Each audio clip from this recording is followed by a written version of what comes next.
Hello friends, তোমরা সবাই কেমন আছো? চলে এসেছি আবার নতুন একটা ভিডিও নিয়ে। আজকে হচ্ছে শুভ সপ্তমী। তাই সপ্তমীর দিন কী করব, কোথায় যাব, তাই সব কিছু ভেবে চিন্তে চলে গেছিলাম বাতকুল্লায় প্যান্ডেল দেখতে। তারপর আমাদের সাথে বড় মামিও যাচ্ছে। বড় মামি দীর্ঘ কত বছর ধরে যায়নি, তাই এবছর কাজের ছুটি ছিল, তাই আগে থেকে বলে রেখেছিল আমাদের সাথে যাবে। তারপর আমি বললাম কাজের ছুটি আছে যখন, তাহলে কল্যাণীও চলো। বলছে কল্যাণী যাবো না, কল্যাণীতে প্রচণ্ড পরিমাণে ভিড় হয়, সেই জন্য যাবে না। তারপরে যেমন কথা সেমন কাজ। তারপরে চলে আসলাম ট্রেন ধরে বাতকুল্লা স্টেশনে। বাতকুল্লা স্টেশন থেকে এই প্যান্ডেল ওখানে চলে এসেছি। এই প্যান্ডেলটা একদম স্টেশনের কাছে। তারপরে এই ঠাকুরটা দেখে পেলাম। এই ঠাকুরটা দেখে এবার চলে যাব ফ্রেন্ডস ক্লাব, মানে স্টেশনের কাছাকাছি। এটাও স্টেশনের কাছাকাছি পড়ে। এই প্যান্ডেলটা প্রত্যেকবারই সুন্দর করে, এই বছরও সুন্দর করেছে। তারপরে ভেতরে ঢুকে পড়লাম। ভেতরে ঢুকে তারপর ঠাকুর দেখা শুরু করলাম। ও আরেকটা কথা, এখানে আসার সময় ট্রেনে প্রচণ্ড ভিড় ছিল, ক্যাপচার নিতে পারিনি। ক্যাপচার নিতে পারলে ভালো হতো, যেহেতু প্রচণ্ড পরিমাণে ভিড় কী বলবো। তারপর অর্ধেক মানুষ তো কাইনানপুরে নেমে গেছে, আর বাদবাকি সব বাতকুল্লায় নামবে। আর বীরনগর থেকেও লোক উঠেছে, তায়ারপুর থেকেও লোক উঠেছে। কী বলবো, এখানে যে এত লোক হবে বুঝতে পারিনি। তারপরে এই ফ্রেন্ডস ক্লাবের ঠাকুরটা দেখে চলে গেছিলাম রোডের সাইডে, মানে সোজা এসে ডান দিকে চলে গেছিলাম। ডান দিকেই এই প্যান্ডেলটা পড়ে, ইউনাইটেড ক্লাব। এই প্যান্ডেলটা সুন্দর করেছে, এটা পুরো একদম রাস্তার ধারে। তারপরে এই প্যান্ডেলটা ঢুকলাম, ঢুকে দেখতে শুরু করলাম। এই প্যান্ডেলটাও ভালো করেছে। প্যান্ডেলটা দেখে তারপরে বেরিয়ে গেলাম। বড় মামি তো অনেক দিন পরে এখানে এসছে।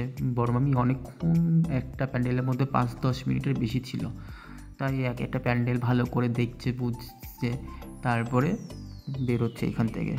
আর আমি ততক্ষণে এখানে কিছু ক্যাপচার নিয়ে নিয়েছিলাম প্যান্ডেলে। এই ঠাকুরটা সুন্দর করেছে, দেখো তোমরা।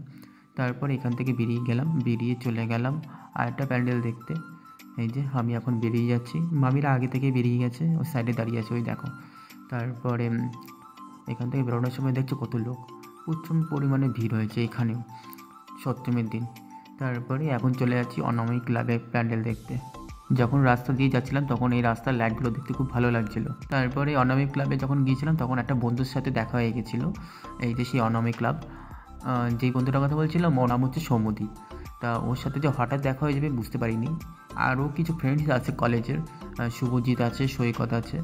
তারপরে ওদের সাথে দেখা হয়নি, কিন্তু সৌম্যদীপের সাথে দেখা হয়ে গেছে।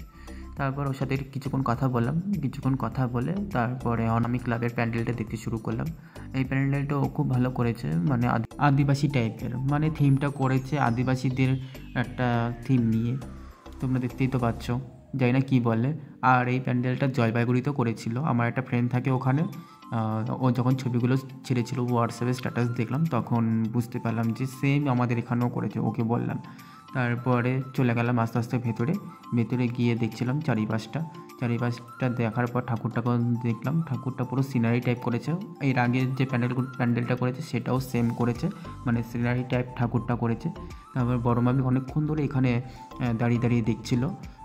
ঠাকুরটা দেখে টেকে ওরা বেরিয়ে গেল, তার কিছুক্ষণ পর আমিও বেরিয়ে গেলাম।